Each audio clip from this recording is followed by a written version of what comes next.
Құрметті тыңдармандар, аудармаш арнасына қош келдіңіздер. Сіздердің назарларыңызға үздік таңдамалы аудармалар ұсынылады. Әңгімелер ұнап жатса, лайк басып, тіркеліп, арнаны қолдап жіберуіңізді сұраймыз. Жұмарт жүрек, 8-ші бөлім. Мен үшін уақыттың ағымы енді менің емес, Каррингтонның өміріндегі оқиғалармен өлшенетін болды.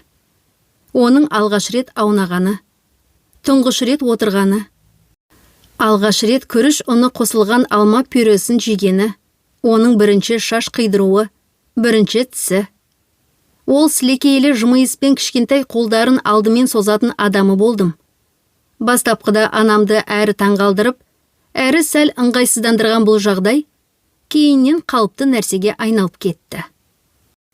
Каррингтон екеуміздің арамыздағы байланыс әпкелі сіңліден де терең, ана мен қыздың қарым-қатынасына жақын еді. Мен бұған арнайы ұмтылған жоқпын. Жай ғана өзінен өзі осылай қалыптасты. Анам сәбиді дәрігерге апарғанды, әрдайым солармен баруым да үйреншікті көрінді. Каррингтонның мәселелері мен әрбір мінезін менде ешкім білмейтін.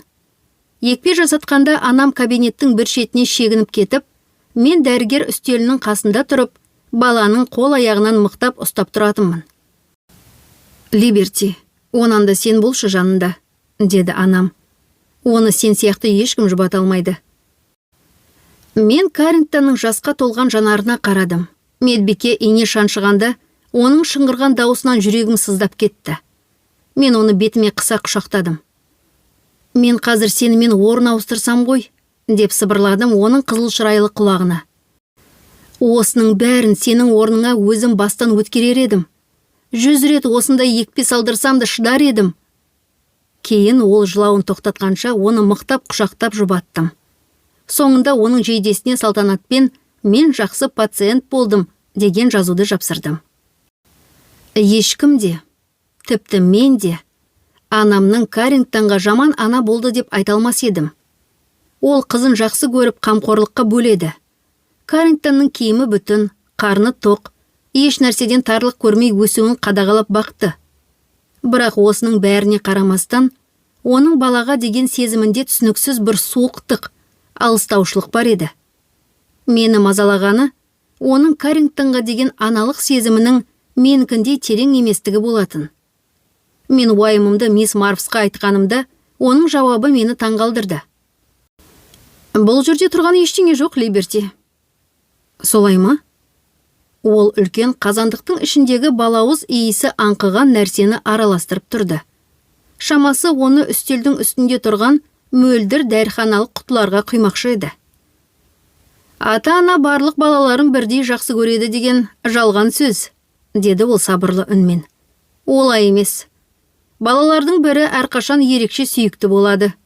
Сенің анаңның ең сүйіктісі сенсің. Ал мен Каррингтонның сүйікті болғанын қалаймын. Уақыт өте келе анаң оған бауыр басады. Махаббат алғашқы көргеннен бола бермейді.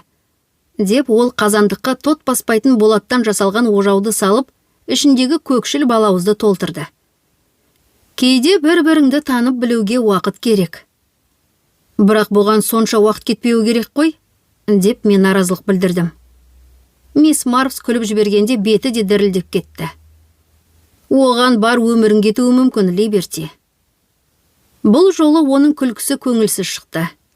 Мен оның дәл сол сәтте өзінің қызы, Далласта тұратын және ешқашан хабарласпайтын Марисоль есімді әйелді ойлағанын сұрақсыз-ақ білдім.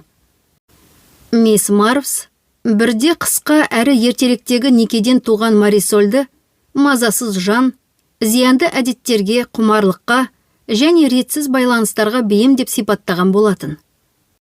Марисоль туралы әңгімені тыңдап болған соң, мен мисс Марвстан «Ол неге осындай?» деп сұрақ қойдым. Ол маған барлық себептерді печенье қамырын науаға жайғандай біртіндеп жайып салатыны сенімдедім. Оны Құдай солай жаратқан, деді мисс Марвс қарапайым әрі өкпесіз үнмен. Бұл тақырыпта басқа да әңгімелер болды. Сол кезде менің түсінгенім, Мисс Марвс табиғаттың немесе тәрбиенің қайсысы маңыздырақ деген мәселеде біріншісін мықтап ұстанады екен. Ал өзіме келетін болсам, мен бұған онша сенімді емес едім. Карингтонмен бірге қайда шықсам да бәрі оны менің қызым деп ойлайтын. Менің шашым қара, терім кәріптас секілді болса да, ал Карингтонның гүлдей ақшыл сары болғанына қарамастан осылай қарайтын. Сауда орталығының ішінде Карингтонды арбамен итеріп бара жатқанымда, артымнан бір әйелдің «Мыналар неше жастан бастап туатын болған?» деген таңырқаған үнін естідім. Еркек кісінің дауысы ашықтан ашық, жек көрушілікпен былай деп жауап берді. «Мексикалықтар ғой, олардан не күтесің? 20-ға толмай жатып 10 шақтысын туып алады. Сосын бәрі салық төлеушілердің мойнында отырады». «Жай, тыныштал», деді әйел оған ескерту жасап. Мен қадамымды үдетіп, ең жақын бөлімге бұрылдым. Ұят пен ашудан бетім оттай жанып тұрды. Жалпы қалыптасқан стереотип осындай. Мексикалық қыздар ерте және жиі жыныстық қатынасқа түседі. Қояндай көбейеді, мінездері жанартаудай лапылдап тұрады және тамақ әзірлегенді жақсы көреді. Дәл осыны Техаста тұратын көптеген әйелдер туралы да айтуға болады. Мен болсам, ешбір ер адамның өз мансабымен менің өмірімде бірінші орын алады деген ойға келмесе екен деп үміттендім. Жоғарғы сыныптағы уақыт зымырап өтіп жатты. Дәрігер жазып берген антидепрессанттардың арқасында анамның көңіл күйі едәуір жақсарды. Ол бұрынғы қалпына келіп, әзіл қалжыңы да оралды. Үйімізде телефон да жиі соғатын болды. Анам ер адамдарды трейлерімізге сирек әкелетін, және Карингтон екеумізден алыстап түн өткізбейтін. Бірақ оның түсініксіз жоғалып кетулері, ешқандай түсініктемесіз күні бойына кетіп қалуы бұрынғыша жалғасып жатты. Олардан кейін ол әрдайым тыныш әрі таңғажайып мейірімді күйде болатын. Дәл бір ұзақ дұға етіп ораза ұстағандай. Мен оның кетіп қалуына қарсы болмадым. Олар оған әрдайым жақсы әсер ететін. Ал Карингтонға қамқорлық жасау мен үшін еш қиындық тудырмайтын. Хардиге мүмкіндігінше сирек жолығуға тырыстым. Себебі біздің кездесулеріміз екеумізге де қуаныштан гөрі көңілсіздік пен реніш келетін. Харди мені өзінің кіші қарындасы ретінде қабылдауға мықты бел болған еді. Ал мен оған ілесуге тырыстым. Бірақ бұл жасандылық сәтсіз әрі орынсыз болып көрінді. Харди егістік жерлерді тазарту сияқты ауыр жұмыстарда тер төгіп, денесі де, жаны да қатайып кеткен еді. Оның көздеріндегі бұрынғы ойнақы ұшқын сөніп, орнын бұлыңғыр, мойынсынбас көзқарас басқан болатын. Құрдастары колледждерге оқуға түсіп жатқанда, ол мұнда мәңгіге қалып қойғандай көрінді. Ал бұндай болашақ оны іштей жегідей жеп жатты. Харди сияқты жігіттердің мектеп бітірген соң таңдауы аз еді. Не Стерлинг, немесе Валеро сияқты мұнай химия кәсіпорындарына бару, немесе жол құрылысында бел қақсатып жұмыс істеу. Менің де мектептен кейінгі болашағым мәз емес еді. Маған стипендия алуға мүмкіндік беретінде ешқандай ерекше талантым болған жоқ. Тіпті жазда да жұмыс істеп, түйіндемеме қосатын тәжірибе жинамаған едім. «Сен кішкентай балаларды жақсы қарайсың», деді досым Люси. «Балабақша немесе бастауыш сынып мұғалімінің көмекшісі болып жұмыс істей аласың». «Мен тек Карингтонға ғана қарай аламын», деп жауап бердім мен. «Бөтен балалармен әуреленгім келе қоймас». Люси менің болашақ мамандығым жайлы көңілсіз ойларға шомып, ойлана келе, ақыры менің косметолог мамандығын меңгеруім керек деген шешімге келді. «Саған макияж жасап шаш үлгілерін келтірген ұнайды ғой», деді ол. Бұл рас еді. Бірақ косметолог даярлайтын курстардың құны қымбатқа түсер еді. Мен анамнан оқуым үшін бірнеше мың сұрасам, оның қалай қарайтынын ойладым. Сондай-ақ анам менің болашағым туралы не ойлайтыны қызық болды. Әрине, егер ол бұл туралы мүлдем ойлайтын болса. Бірақ ол менің болашағым туралы бас қатырмайтын да сияқты. Анам бүгінгі күнмен өмір сүргенді жөн көретін. Сондықтан мен бұл әңгімені кейінге қалдырдым. Анам осы мәселені талқылауға дайын болғанда, өз ойымды ұсынамын деп шешім қабылдадым. Қыс та келіп жетті. Менің өмірімде Люк Бишоп есімді жігіт пайда болды. Ол автокөлік сататын салон иесінің баласы еді. Люк футбол командасында ойнайтын. Дәлірек айтсақ, тізесін жарақаттаған Хардидің орнына қорғаушы позициясын алған. Бірақ спорттық мансапты армандамайтын. Отбасының қаржылық жағдайы оған кез келген колледжге түсуге мүмкіндік берді. Ол сымбатты, қара шашты, көк көзді жігіт еді. Оның Хардиге ұқсастығы мені бірден баурап алды. Рождество мерекесіне санаулы күндер қалғанда, жыл сайынғы көк Санта атты қайырымдылық шарасында Люкпен таныстым. Бұл жергілікті тәртіп сақшылардың мұқтаж отбасылардан шыққан балаларға арнап, ойыншық жинайтын ізгі дәстүрі еді. Желтоқсанның басым бөлігінде ойыншықтар жиналып, сұрыпталып, ал 21 желтоқсанның кешінде полиция бөлімшесінде мұқият оралатын. Бұл шараға кез келген ниет білдірген адам қатыса еді. Футбол бапкері өз командасының мүшелеріне барынша көмектесуді тапсырды. Қалағандары ойыншық жинауға, сыйлықтарды орауға, немесе Рождество қарсаңында балаларға таратуға атсалысты. Мен бұл кешке құрбы Мэдди мен және оның жігіті қасапшының баласы кіші Эрлмен бірге бардым. Кеште 100-ден астам адам жиналып, ұзын үстелдердің үстінде және айналасында ойыншықтар үйіліп жатты. Жағымда Рождество әуені естіліп тұрды. Бұрыштағы уақытша кофе үстелінде тот баспайтын болаттан жасалған үлкен кофе ыдыстары мен ақ глазурмен қалың жабылған печенье қораптары көз тартты. Сыйлықтарды орап жатқандардың қатарында тұрып, басыма біреу кигізген Сантаның қалпағымен өзімді Рождество ертегісіндегі кішкентай гномдай сезіндім. Адам қарасы қалың. Бәрі қағаз кесіп, лента байлаумен әлек. Ал қайшы болса жетіспей жатты. Үстелге қоя салысымен оны келесі кезектегі адам қағып алатын. Міне, оралмаған ойыншықтар үйіндісі мен қызылды ақ жолақты орам қағазы бар үстелдің қасында тұрып, мен өз сәтімді асыға күттім. Үстелге сыңғыр айтып қайшы түсті. Мен оған қол созғаным сол еді, менен бұрын біреу қағып алды. Саусақтарым қайшыны ұстаған ер адамның қолына тиді. Басымды көтергенімде алдымда күлімдеген көк көздерді көрдім. Менікі, деді жігіт. Екінші қолымен ол көзіме түскен Санта қалпағының ұшын кейін серпіп тастап, иығыма қойды. Кештің қалған бөлігін біз бірге өткіздік. Көңілді әңгімелесіп, күлдік және әзілдеп бір-бірімізге сыйлықтар таңдадық.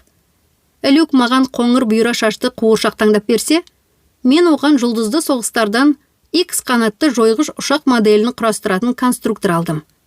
Кеш соңында Люк мені кездесуге шақырды. Люктың бойында ұнатуға тұрарлық қасиеттер аз емес еді.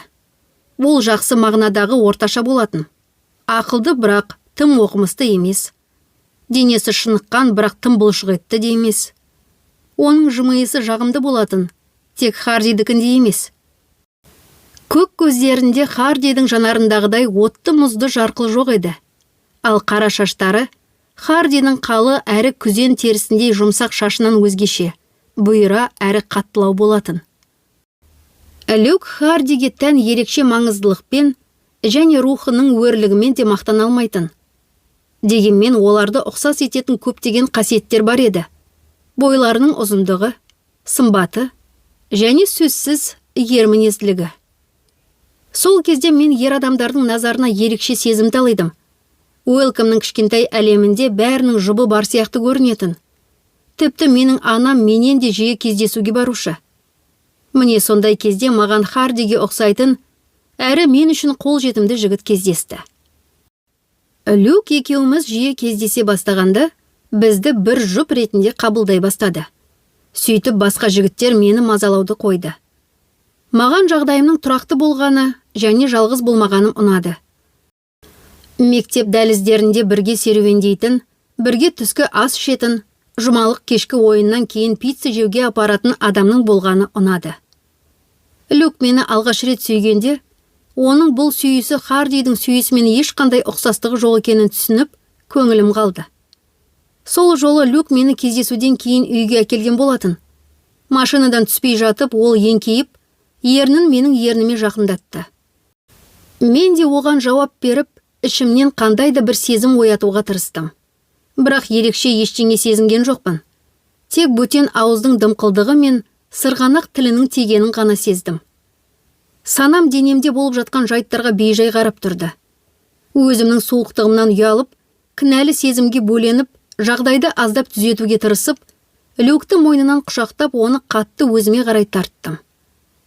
Люк екеуміздің қарым-қатынасымыз ұзаған сайын, сүйісулер мен құшақтасулар, қорқақ жанасулар жиілей түсті. Уақыт өте келе мен Люкті Хардимен салыстыруды қойдым. Арамызда ешқандай жұмбақ сиқыры жоқ еді. Сезімдер мен ойлардың қандай да бір көрінбейтін микросхемасында бірдеңе сәйкес келмеді. Люк барлық нәрсенің түпкі мәніне жетуге ұмтылатындардың қатарынан емес еді. Сондықтан жүрегімнің жасырын аймағы оны мүлдем қызықтырмады. Анам бастапқыда өзімнен үлкен жігітпен кездескеніме онша құптамады. Бірақ Люкпен танысқаннан кейін ол оны бірден баурап алды. Меніңше ол жақсы бала, деді ол маған кейін.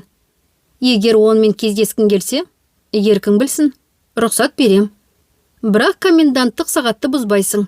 Яғни сағат 11:30-ға дейін үйге оралуың керек. Рахмет, дедім мен. Анамның Люкпен кездесуіме рұқсат бергеніне риза болдым, бірақ ішімнен ол Хардиден бар жоғы бір жасқаны кіші ғой, деп айтқым келді. Анам менің үнсіз сұрағымды бірден ұқты. Бұл мүлдем басқа жағдай, деді ол. Оның неге олай айтқанын мен жақсы білемін. 19 жасында Харди кейбір ересектерге қарағанда әлде қайда нағыз ер азамат еді. Әкесіз өскен ол анасы мен бауырларына, қарындасына қамқор болып, отбасының жауапкершілігін өз мойнына алуға үйренген. Олардың және өзінің күн көруі үшін аянбай еңбек етті. Ал Люк керісінше, күтімде, аялы алақанда өскен. Сондықтан өмірдегі бар нәрсе өзінен өзі қолына келе беретініне еш күмәнданбайтын еді. Егер мен Хардиді танымаған болсам, мүмкін уақыт өте келе Люкке деген сезімдерім оянар ма еді. Бірақ ол кезде бұл мүмкін емес болған. Менің барлық сезімдерім Хардидің бейнесіне еніп кеткендей еді. Бірде кешкісін Люк мені ата-анасы демалысқа кеткен бір досының үйіне әкелді. Мұнда жастар кеші ұйымдастырған екен. Ол жердегілердің бәрі менен үлкен еді. Таныстарымды іздеп әуре болдым. Сыртқы алаңдағы динамиктерден Стиви Рэй Воанның ауыр блюз рогы гүрілдеп тұрды. Жиналып қалған халықтың арасында қызғылт сары сұйықты құйылған пластик стақандар таратылып жатты. Люк маған да сондайын әкеліп, бірден ішпеуге кеңес беріп күлді. Дәмі спиртті антисептикке ұқсас екен. Мен ұрттап іштім, өткір сусын ердімді күйдірді. Люк достарымен сөйлесіп тұрғанда, дәретхана қайда екенін біліп алған соң мен кетіп қалдым. Қолымда стақанды ұстаған мен ішке кірдім де, үйді аралап, қараңғы бұрыштардағы құшақтасып тұрған жұптарды байқамаған кейіп таныттым. Әйтеуір бос тұрған әжетхананы тапқан соң, коктейлді дәретханаға төгіп жібердім. Ол жақтан шыққан соң басқа жолмен қайтуды жөн көрдім. Сыртқа қарай басты есіктен шығып, үйді айналып өту оңайырақ, әрі ғашықтардың қасынан өту де әлде қайда ыңғайлырақ еді. Алайда кіреберістегі үлкен баспалдақтың қасынан өтіп бара жатқанда, қараңғы бұрышта құшақтасып тұрған бір жұпты байқадым. Жүрегіме пышақ қадалғандай болды. Мен Хардиді таныдым. Ол ұзын аяқты, сары шашты қызды құшақтап тұр екен. Қыздың аяқтары оның жамбасын орап алған. Қара барқыттан тігілген баусыз топы арқасы мен иықтарын жалаңаштап тұрды. Харди оның шашын артынан уыстап ұстап, ернімен мойнын бойлай, баяу сырғытып сүйіп жатты. Ауырсыну, қалау, қызғаныш. Адам бір мезгілде осыншалықты күшті эмоцияларды бастан кешіре алады деп мүлдем ойламаппын. Әлгі жұпқа назар аудармай, әрі қарай өту үшін бүкіл ерік жігерімді жинауыма тура келді. Аяғым дірілдеп тұрса да тоқтамай өтіп кеттім. Көзімнің қиығымен Хардидің басының көтерілгенін байқадым. Ол мені көргенін түсінген сәтте өліп қалғым келді. Қалтыраған қолыммен есіктің салқын мыс тұтқасын мықтап ұстап, далаға шықтым. Оның соңымнан ермейтінін білсем де қадамымды үдетіп, соңында патиоға қарай жүгіріп келе жаттым. Демім өкпемнен зорға ырылдап шығып жатты. Көргенімді ұмытқым келді. Бірақ Хардидің әлгі аққұба қызбен тұрған бейнесі жадымда мәңгіге қалып қойды. Ішімде тұтанған ыза сондай күшті болды, тіпті өзімді де таңғалдырды. Құдды бір қызған темірмен күйдіргендей сатқындық сезімі шарпыды. Оның маған еш уәде бермегені және ештеңе қарыз емес екені маңызды емес. Ол тек қана менікі. Мұны денемнің әрбір жасушасымен сезіндім. Мен Люкты патиодағы топтың арасынан әрең дегенде таптым. Ол маған сұраулы жүзбен қарап күлді. Бетімдегі қызару оның назарынан тыс қалмағаны анық еді. Не болды, қуыршағым? Стақанымды түсіріп алдым, дедім қарлыққан дауыспен. Ол күліп жіберіп, ауыр қолын иығыма салды. Қазір басқасына келіп берем. Жоқ, мен аяғымның ұшымен тік тұрып, оның құлағына сыбырладым. Егер қазір осы жерден кетіп қалсақ, қарсы емессің бе? Қазір дейсің бе? Біз енді ғана келдік қой. Мен екеуміз жалғыз қалғанымызды қалаймын, деп үмітсіздікпен сыбырладым. Өтінем, Люк, басқа жаққа кетейікші. Қайда болса да бәрібір. Оның түрі өзгеріп кетті. Мен білдім. Ол менің кенеттен онымен оңаша қалғым келгенімнің, оның ойлағанын білдіре ме жоқ па соны түсінуге тырысты. Иә, ол дұрыс тапты. Мен оны сүйгім келді, құшақтағым келді. Дәл сол сәтте Харди басқа қызбен не істесе соның бәрін онымен істегім келді. Ішімде лаулаған құмарлықтан емес, қайнаған үмітсіздіктен. Басқа барар жерім қалмады. Анам менің сезімдеріме балалық деп қол сілтер. Мүмкін ол дұрыста шығар. Бірақ маған бұның бәрі болды. Мен бұрын соңды мұндай жан түршігерлік ызаны сезінген емеспін. Менің жалғыз тірегім Люктың ауыр қолы еді. Ол мені жасанды көлі бар, ішінде бірнеше орманды аралшықтары бар қалалық саябаққа келді.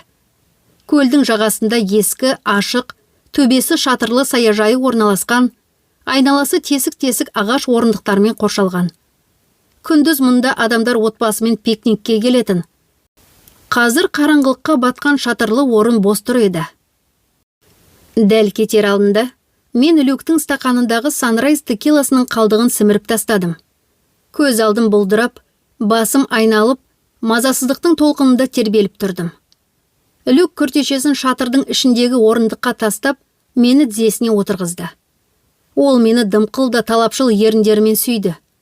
Оның сүйісінен мен мақсаттылықты сездім. Яғни бүгін біз, менің рұқсат бергенімше алысқа баратынымызды түсіндім. Люктың тегіс алақаны футболкамның астына кіріп, арқама қарай сырғып, лифчигімнің бекітпесін шешіп жіберді. Люк сол сәтте қолын алға қарай жылжытып, кеудемнің нәзік иіліміне қойып, дөрекі түрде қысты. Мен ауырсынып дыбыс шығардым. Сонда ол қолын сәл босатып күлімсірегендей болып, «Кешір, қуыршағым, білесің бе? Сен сондай әдемісің. Мені есімнен айырдың», деп ол бас бармағымен қатайып келе жатқан емшегімнің ұшын уқалады. Люк табандылықпен емшектерімді қысып, сипалап жатты. Ал біздің біріккен еріндеріміз ұзақ үзіліссіз сүйісумен астасып кеткен еді. Көп замай қажыған кеудем сыздап ауырсына бастады. Мен ешқандай ләззат ала алмайтынымды түсініп, оны бейнелеп көрсетуге тырыстым. Егер бірдеңе дұрыс болмаса, бұл менің кінәм шығар. Өйткені Люк тәжірибелі адам ғой. Текиланың әсерінен болса керек. Люк мені тізесінен көтеріп алып, күртеше төселген орындыққа жатқызғанда, өзімді сырттай бақылаушыдай сезіндім. Жауырындарым ағаш бетіне тигенде, кенеттен төменгі жағымнан үрей көтеріле бастады. Бірақ мен бәріне қол сілтеп шалқамнан түсіп жата бердім. Люк менің джинсымның сыдырмасын тартып, оны жамбасыма түсірді. Сосын бір балағын шешіп алды. Шатырдың астынан аспанның бір бөлігі көрінді. Түн тұманды, жұлдызсыз және айсыз еді. Жалғыз жарық, әлсіз жыпылықтаған көше шамының көкшіл сәулесі болды. Оның айналасында көбелектер үйіріліп жатты. Люк кәдімгі жасөспірімдер сияқты, ол да әйел денесіндегі жасырын эрогенді аймақтар туралы ештеңе білмеді. Мен одан да аз білетінмін. Және маған не ұнайтынын, не ұнамайтынын дауыстап айтуға тым ұялғандықтан, енжарлықпен жатып, оған қалағанын істеуіне мүмкіндік бердім. Қолдарымды қайда қоярымды білмедім. Люк қолын іш киімімнің астына, шаштарым жылы және ұйпаланған жерге жіберді. Ол қайтадан бірдеңені уқалай бастады. Содан кейін сезімтал нүктеге бірнеше рет дөрекі тиіп кетті. Мен ыңғайсыздана ауырсынып дір еттім. Қозып тұрған Люк болса күліп жіберді. Менің ыңғайсыздығымды ләззат алғаным деп қабылдады. Ол біртіндеп үстіме түсе берді. Кең денесінің бар салмағымен аяқтарым оның аяқтарының арасына тығыз қысылғанша түсті. Қолын екеуміздің арамыздан өткізіп, джинсының сыдырмасын шеше бастады.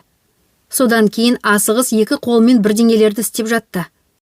Пластиктің сықырлаған дыбысы, бір ыңшың, міне, жамбасымның ішкі жағына бейтаныс, серпімді, тербелген ұзын мүшесі тиді. Люк футболкамды жоғары көтеріп, іш киімімді иегіме дейін сырғытты. Мен бұл істің тым алысқа кеткенін, енді тоқтатуға құқығым жоқ екенін, осы кезеңде жоқ деп айтуға қақым қалмағанын ойладым. Бәрі тезірек бітсе, ол қажетінің бәрін тезірек жасаса екен деп тіледім. Басымда осы ой жарқ ете қалғанда аяғымның арасындағы қысым ауырсынып кетті. Мен ердімді тістеп ширығып Люкке қарадым. Бірақ ол маған қараған жоқ. Ол тек өзінің әрекетіне берілген, мен оған керек емес едім. Мен қазір оның рахат алуына көмектесетін бір құрал ғана болдым. Одан артық ештеңе емес. Ол менің көнбейтін денемді қаттырақ, одан да қаттырақ итерді. Мен шыдамай ауырсынып айқайлап жібердім. Бірнеше ауыртпалы күйдірердей итерістерден соң презерватив қанға малынды. Дәл сол мезетте Люк үстімде бар денесімен ыңырсып дірілдей бастады. Ох, жан, бұл керемет болды. Қолдарым оны әлі де құшақтап тұрды. Оның мойнымнан сүйгенін сездім. Демі теріме жылы будай тигенде жиіркеніштен денем түршігіп кетті. Жетер енді. Оның мені пайдаланғаны жеткілікті. Мен енді өзіме ғана тиесілі болғым келді. Ол менің азаптанған және сыздаған денемнен көтерілгенде, мен ессіз бір жеңілдікті сездім. Біз үнсіз күйімізді қалпына келтірдік. Осы уақыт бойы мен сондай қатты ширығып тұрған едім. Енді ақыры босаңсығанда бүкіл денем дірілдеп кетті. Қатты дірілдегенім соншалық тіпті тістерімде сақылдады. Люк мені өзіне тартып арқамнан қақты. Өкінесің бе? Деп сыбырлаған дауыспен сұрады ол. Әрине ол оң жауап күтпеген еді. Мен де оны үмітсіздендірмедім. Иә деп айту әдепсіздік қана емес. Сонымен қатар ештеңені де өзгертпес еді. Болар іс болды. Оның үстіне мен тезірек үйге қайтқым келді. Жалғыз қалғым келді. Тек сонда ғана менің басымнан өткен өзгерістерді толық түсініп бағалай алар едім. Жоқ, деп оның иығына сыбырладым. Ол арқамнан қайта қақты. Келесі жолы саған бұдан да жақсырақ болады. Уәде берем. Менің бұрынғы қызым да пәк болатын. Ол бірнеше реттен кейін ғана ләззат ала бастаған. Мен тас мүсіндей қатып қалдым. Мұндай сәтте ешбір қыз жігітінің бұрынғы құрбысы туралы естігісі келмейді. Люктің бұрын пәк қызбен болғаны мені таңғалдырмаса да, бұл туралы есту жаныма батты. Бұл менің оған бергенімнің құндылығын төмендеткендей болды. Қыздарды пәктігінен айыру оған үйреншікті іс сияқты. Тіпті Люкке пәк қыздар шоғырланып жабысатын сияқты көрінді. Мені үйге апарып тасташы, өтінем, дедім мен. Мен қатты шаршадым. Әрине, қуыршағым. Blue Bonnet ранчосына барар жолда Люк бір қолмен рөлді ұстап, екінші қолмен менің алақанымды қысып отырды. Мен бұл нені білдіретін нақты білмедім. Мені жұбату ма, әлде өзі менен жұбаныш іздеді ме? Бірақ әр кезде мен де сол қысқанына жауап беріп, оның да қолын қыстым. Ол ертең кешке бір жерге кешкі ас ішуге бара аламын ба деп сұрады. Мен ойланбастан иә деп жауап бердім. Біз біраз сөйлестік. Мен жартылай ес-түссіз күйде болғандықтан не айтып тұрғанымды тіпті де түсінбедім. Басымда бей-берекет жылаған кептерлердей ойлардың үзіндері айналшықтап жатты. Мен осы жансыздану күйім кеткенде қаншалықты қиналатынымды қорқынышпен сезіп, өзімді қорқатында ешқандай себеп жоқ деп сендіруге тырыстым. Менің жасымдағы басқа қыздар жігіттерімен әлдеқашан жақын қатынаста болған. Ал Люси мен Мэдди бұл туралы шындап ойланып жүреді. Егер мен де солай істесем не болады? Мен бұрынғыша сол қалпымдамын ғой? Мен мұны өзіме қайта-қайта қайталадым. Мен бұрынғыша сол қалпымдамын. Біз трейлеріміздің алдына тоқтадық. Люк мені баспалдаққа дейін шығарып салды. Ол менімен әлі де тұрғысы келгендей көрінді. Одан тезірек құтылуға тырысып, мен сезімді бейнелеп, оны қатты құшақтадым, ернінен, иегінен және бетінен сүйдім. Осы сезім көрінісі оны тыныштандырғандай болды. Ол кеңінен жымиып, мені босатты. Сау бол, қуыршағым. Сау бол, Люк. Ортақ бөлмеде шам жанып тұр еді. Бірақ анам мен Каррингтон ұйықтап жатқан еді. Бұған қуанып, мен пижамамды алдым да душқа кіріп шыдай алатын ең ыстық суды қостым. Қайнаған судың астында тұрып, аяғымдағы кепкен қандақтарын бар күшіммен ысқыладым. Судың ыстығы денемдегі ауырсыну түйіндерін сәл жұмсартты. Люктың қалдырған іздері денемнен толық жуылып кеткендей болғанша, суды құйына бердім. Жуынатын бөлмеден шыққанда мен қайнап піскендей болдым. Пижамымды киіп, өз бөлмеме бардым. Онда Каррингтон төсегінде аунап жатқан еді. Аяғымның арасындағы сыздаған ауырсынуды шыдап бөтелкесін тез дайындадым. Қайтып келгенімде Каррингтон оянып кеткен екен. Бірақ неге екені белгісіз, жыламады. Ол мені түсінгендей шыдамдылықпен күтіп отырды. Мен оны қолыма алып, тербелетін креслоға бардым. Ал ол томпақ қолдарын маған созып, мойнымнан құшақтады. Каррингтоннан балалар сусабыны мен кремнің иісі аңқыды. Одан пәктіктің иісі шықты. Оның кішкентай денесі менің бір бөлігімдей еді. Мен бөтелкені ұстап тұрғанда, ол алақанымен қолымды қағып отырды. Оның көкшіл жасыл көздері менің көзіме таймай қарап тұрды. Мен оны жаймен, өзі жақсы көретіндей тербеттім. Әрбір жеңіл қозғалыс сайын кеудемдегі, тамағымдағы және басымдағы шиеленіс біртіндеп сейіліп, көздерімнің бұрышынан жас аға бастады.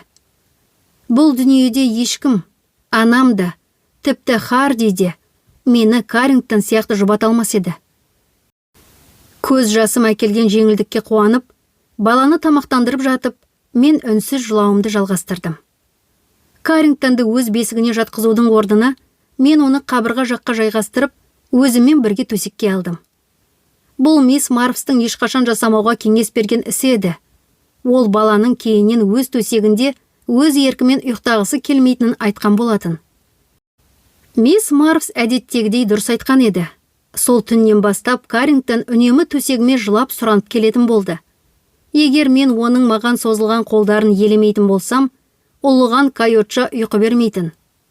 Шынымды айтсам, мен онымен бірге ұйықтағанды жақсы көретінмін. Екеуміз де раушан гүлді қалың көрпенің астында бір-бірімізге жабысып жататынбыз. Егер ол маған, ал мен оған қажет болсам, онда әпкелі сіңлілігімізді ескере отырып, бір-бірімізге жұбаныш сыйлауға толық құқығымыз бар деп шештім.